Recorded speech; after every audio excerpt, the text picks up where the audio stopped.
There's no better way to briskly showcase a quarter of a century's worth of Street Fighter than through the eyes of Ryu. Throughout 25 years and over 30 distinct games, Capcom's man in the tattered white gi has been there every step of the way. With that kind of pedigree, it goes without saying he's one of gaming's most enduring and recognizable icons. So, let's take a walk in Ryu's shoes, or lack thereof, and breeze quickly through 2.5 decades worth of street fighting. The game that started it all is ironically one of the least popular. Street Fighter debuted in arcades back in 1987, featuring Ryu as the sole selectable combatant tasked with jet-setting across the globe in order to come face-to-face with Sagat as the final boss. Although they were difficult to pull off, secret skills like the Hadouken and Shoryuken were part of Ryu's moveset right from the get-go. While the game began life as something of a one-on-one beat-em-up, it was the two-player mode, where a second player could take control of Ken that Street Fighter's defining characteristics began to take shape. Both Ken and Sagat returned with Ryu as he continued his quest to become a true warrior in Street Fighter II. They were joined by the World Warriors, an international group of fighters with their own unique look, moves, and brash victory quotes. With all these clashing powers came some unintended boons, like interrupting one move to perform another in quick succession. Rather than jump to Part 3, Street Fighter II was instead rebalanced 4 times, each with its own nuances. In Champion Edition, not only could players take the reins of the 4 Grandmaster bosses, they could finally duke it out in a Ryu vs. Ryu mirror match for the first time, while Ken and Ryu became more distinguished fighters. Street Fighter II Turbo increased the speed and intensity of bouts, and also gave birth to all new moves, including a fireball for Chun-Li and a red variant for Ryu.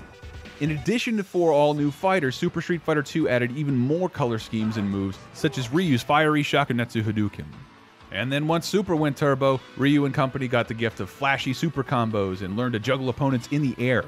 And of course, Street Fighter's very first hidden character introduced a radical new course for the franchise. Ryu's next step forward was technically a step back, in time. The Street Fighter Alpha series takes place before Street Fighter II and after the original Street Fighter. Perhaps you noticed the hints like Ryu's return to red hair and white headband? The Alpha series introduced tiered super combo gauges, Alpha counters, and the ability to block in the air, but most importantly, Alpha established most of Street Fighter's story. Ryu got an eternally obsessed fan in the form of Sakura, as well as a dedicated nemesis. Akuma was promoted from hidden character to power-hungry adversary, as it was revealed that he was responsible for the death of Ryu's surrogate papa, Goken, and in his search for more powerful opponents, believes Ryu must embrace the dark side to see his full potential. Now we're moving things forward. The direct sequel to Street Fighter II made its arcade debut in 1997, sporting an even more luscious look and an all-new parry system, as well as devastating EX moves and a dash and retreat system inspired by the Darkstalker series. Street Fighter III gave its new characters center stage, with Ryu and Ken being the only playable characters from the original Street Fighter II. However, further additions to the game saw Ryu joined by old cohorts with Akuma in Second Impact and Chun-Li in Third Strike. Meanwhile, the Street Fighter series was taking a stab at the rising popularity of 3D polygonal fighters with Street Fighter EX. Ryu still managed to hold on to the maneuvers he'd refined throughout his 2D career, although he, along with a roster of new and familiar faces, were given new moves to battle in a 3D playing field, such as guard breaks and enhanced super cancels. Despite all these appearances, Ryu still had time to represent Capcom in several combative crossovers, starting with X-Men vs. Street Fighter in 1996. Given that Ryu was now facing Marvel superheroes, it was only fair to give him a much larger fireball in order to take down formidable foes like Apocalypse, Hulk, and Magneto. Capcom then aligned with SNK for a series of team-ups with the characters from King of Fighters, which kicked off in Fight and Style exclusively on the Neo Geo Pocket Color. But that's hardly the first time Ryu was shrunk down, because Super Puzzle Fighter 2 Turbo did it in 1996, and then followed it up in fighting form with Super Gem Fighter Mini Mix. And that's only scratching the surface of Ryu's many appearances throughout the years. Sure, you can see him in his highly familiar fighting form in the all-star matchups like Tatsunoko vs. Capcom and Capcom Fighting Evolution.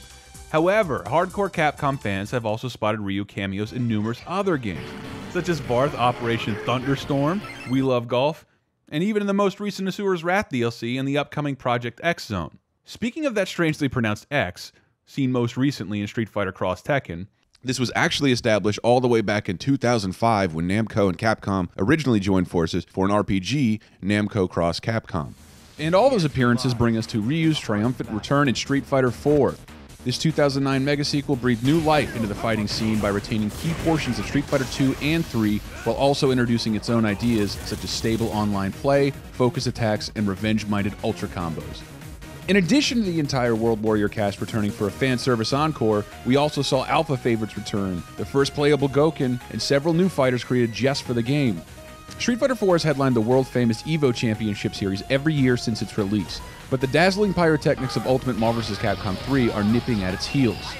No worries though, Ryu, Chun-Li and company are all on board, keeping Street Fighter in the spotlight. That's about as quick a look as we can take at 25 genre-defining years of street fighting. And while the game's characters and mechanics helped make Street Fighter a household name, it's truly the fans who made it what it is today. Without you playing all day, every day, for years, there's so much magic that would have never been discovered and used to inform the next game in the series. So while we're busy celebrating Ryu's path to greatness, realize that both he and Capcom could not have done it without you.